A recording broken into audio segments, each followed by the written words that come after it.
ताज hotel को बनाने का आखिर मकसद क्या है? रॉयल्स रॉयल कार पर राजा जय सिंह कचरा क्यों फेंकवाया?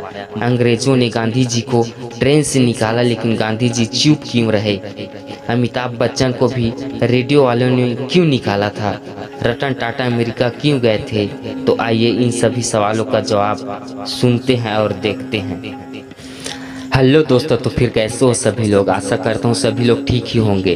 तो आइए वीडियो शुरू करते हैं। ये उन 5 लोगों के बारे में है जो कभी भी अपने आप को कमज़ोर नहीं समझा और कभी भी अपने अपमान का बदला बोल कर नहीं दिया, बल्कि अपने अपमान का बदला बहुत ही प्यार से दिया।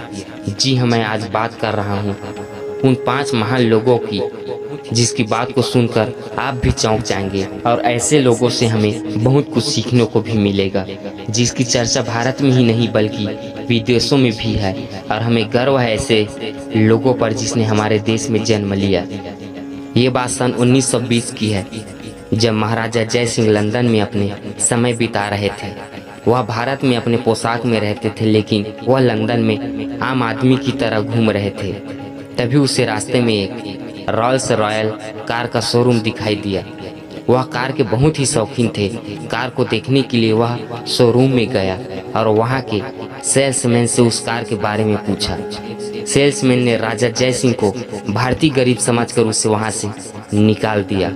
जय सिंह ने फिर अपने अपमान का बदला बोलकर नहीं कुछ कर दिया। वह तुरंत वहां से आ गया और जहां रुके थे वहां जाकर अपने पोशाक पहना राजा वाला भेष में आ गया और अपने नौकर को बोला कि जाओ कार शोरूम में आओ। जाकर उस शोरूम के मालिक को कहना कि भारत के महाराजा जय सिंह आपके शोरूम में कार खरीदने के लिए आ रहा है। फिर उसके नौकर जाकर कार मालिक को बोला कि हमारे मालिक, हमारे राजा जय सिंह आपके शोरूम में कार खरीदने के लिए आ रहा है। यह सुनकर कार मालिक बहुत ही खुश हो गया और स्वागत के लिए सभी को लगा दिए। फिर वहां राजा आया और 7 रॉयल्स रॉयल कार का ऑर्डर दिया। यह सुनकर शोरूम में हड़कंप मच गया और सभी लोग राजा के मुंह को देखने लग गया। सभी लोग सोच में पड़ गया, हम लोग एक कार नहीं खरीद सकते हैं और ये इंसान एक साथ 7 कार का ऑर्डर दे रहा है। राजा ने सभी कार का पेमेंट नकदी कर दिया और कहा ये कार मेरे महल तक पहुंचा कर आना और वह सेल्समैन को भी भेजना।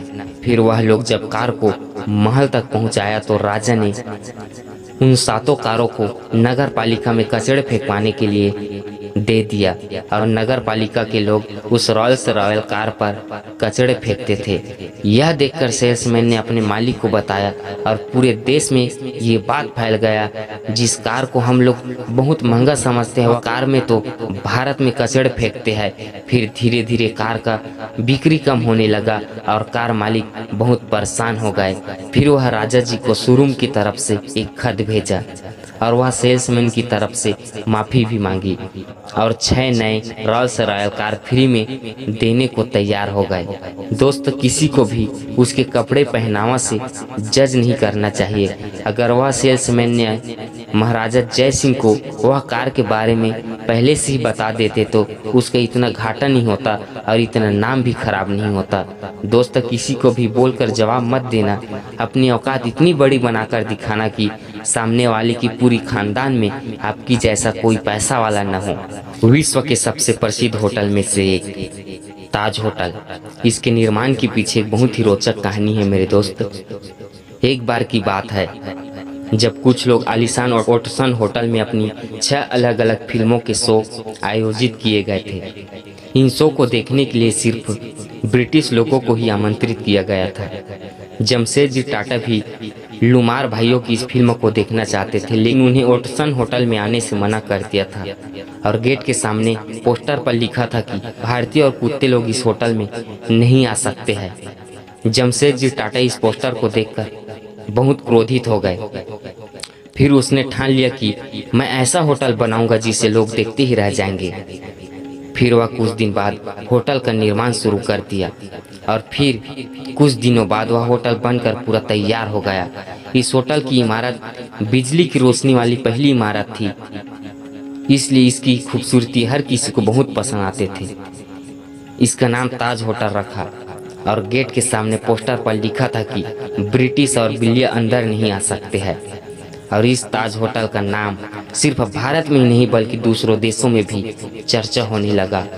जमशेदजी टाटा ने बोलकर नहीं कुछ कर कर जवाब दिया और ब्रिटिश का मुंह बंद कर दिया। एक बार अंग्रेजों ने महात्मा गांधी को ट्रेन से बाहर निकाल दिए थे, तब महात्मा गांधी ने उनसे सवाल जवाब नहीं किए, जबकि अपने गुस्से को शांत किया और उसने अपने मन में ही ठान लिया था कि तुम अंग्रेज लोग मुझे अपने ट्रेन से निकाल रहे हो, एक दिन मैं तुम लोगों को भारत से ही निकाल दूंगा। और कुछ दिनों बाद महात्मा गांधी ने यह कर दिखाया और अंग्रेज को भारत से भगा दिया। रतन टाटा, बात है सन 1999 की, जब रतन टाटा ने अपने passenger car Tata indica market में लॉन्च किया था और शुरुआती ही समय में वह बहुत ही घाटे में आ गया, क्योंकि लोग उसके वह कार को पसंद नहीं कर रहे थे और कोई उसे खरीद भी नहीं रहे थे। टाटा कंपनी के सभी लोग ये चाहते थे कि इस कार को फोर्ड कंपनी को बेच दिया जाए। फिर कुछ दिनों बाद टाटा कंपनी और फोर्ड कंपनी में बात होती है और रतन टाटा को अमेरिका बुलाया गया। फिर उसका मीटिंग हुआ फोर्ड कंपनी मालिक से और उसने रतन टाटा को कहा, जब तुम ही इन पैसेंजर कार के बारे में तुम्हें कुछ मालूम ही नहीं है तो तुमने इसे क्यों बनाया। और रतन टाटा को ये भी कहा गया कि हम तेरे टाटा मोटर कार बिजनेस को खरीदकर आपके ऊपर एक एहसान कर रहे हैं, आप इसे हमारा एक एहसान समझना। ये बात सुनकर रतन टाटा वहाँ से आ गए और वह बहुत ही परेशान हो गए। रतन टाटा ने अपनी गलतियों पर नजर डाला, उस कार पर ही पूरा दिमाग लगा दिया और रतन टाटा की ये मेहनत में टाटा ग्रुप को एक सफलता की तरफ पहुंचा रहे थे और दूसरी तरफ फोर्ड कंपनी कर्ज में आ रहे थे। फिर कुछ दिनों बाद रतन टाटा ने फोर्ड कंपनी से लैंड रोवर और जैगवार 2.3 बिलियन में खरीद लिया और फोर्ड कंपनी को ये एहसास करा दिया कि इंडिया किसी से कम नहीं है। और फोर्ड कंपनी के मालिक ने रतन टाटा से कहा कि तुमने हमारी गाड़ी खरीदकर हमारे ऊपर बहुत एहसान कर रहे हो। फिल्मी दुनिया के महानायक कहे जाने वाले अमिताभ बच्चन को भी कभी मुसीबत का सामना करना पड़ा था। उसे शुरू में ही रेडियो वालों ने मोटा आवाज़ होने के कारण बाहर निकाल दिए थे और फिल्मों वालों ने भी मोटे आवाज़ और लंबे हाइट के कारण अपने फिल्मों में नहीं ले रहे थे। फिर भी अमिताभ बच्चन ने कभी पीछे मुड़कर नहीं देखा और ठान लिया कि आज तुम लोग मेरे हाइट और मेरे आवाज़ के कारण मुझे निकाल रहे हो, लेकिन तुम लोग देखना, एक दिन मैं ऐसा लाऊंगा कि लोग मुझे मेरे हाइट और मेरे आवाज़ से ही मुझे पहचानने लग जाएगा। और कुछ दिनों बाद अमिताभ बच्चन जी सच में वो कर दिखाया जो उसने कहा था। पूरे भारत में ही नहीं बल्कि दूसरे देशों में भी अमिताभ बच्चन की आवाज़ और हाइट गूंजने लगा और जो रेडियो वालों ने उसे निकाला था, जो फिल्मों वालों ने उसे निकाला था, वह सोचते ही रह गए।